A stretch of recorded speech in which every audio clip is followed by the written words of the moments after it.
இந்த ஓஎன்சியை கடைசியா ஃபுல்லா எடுக்கிற வரலையும் இப்ப காலி பண்ற வரலையும் நாங்க யாரும் ஊருக்கு போக மாட்டோம். கிட்டத்தட்ட 10 கிராமம் இங்க நாங்க வந்திருக்கோம். இதை முழுசா முடிகிற வரலையே நாங்க குடும்பமா வந்திருக்கோம் சார். புள்ள குட்டிங்க எல்லாருமே கிளம்பி வந்திருக்கோம்.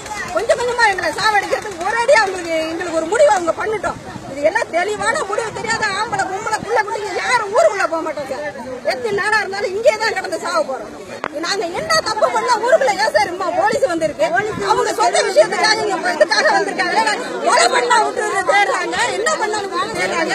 பொதுமக்களுக்கு விவசாய மக்களுக்கு தமிழனுக்கு ஏன் சார் இப்படி நடக்குது? விவசாயிகளுக்கு ஏன் சார் நடக்குது? என்ன பாவம் பண்ணணும்?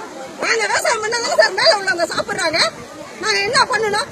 40% கதிர மக்கள் மட்டும் வெளியில நின்று போகுது சார். நாங்க விளைய வைக்கலன்னா இவங்க என்ன பண்ணுவாங்க? இவ்வளவு நெற்களஞ்சியமா இவ்வளவு இது இருந்து இந்த கதிராமங்களுக்கு பேரே பாருங்க. கதிர்வேந்த மங்கலம்னா இப்ப எந்த அளவுக்கு வந்தவங்களை வாழ வச்சுக்கிட்டு எவ்வளவு நெல் நாங்க கொடுத்துக்கிட்டு வெளியில எப்படி நாங்க பண்ணிட்டு இருக்கோம்? இதை அழிக்கிறதுக்கு என்ன சார் உங்களுக்கு ரூல்ஸ் இருக்கு?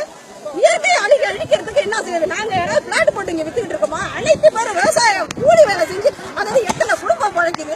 இன்னைக்கு ஒருத்தருக்கு வாழ்வாதாரமா இல்லாத போனா என்ன சார்?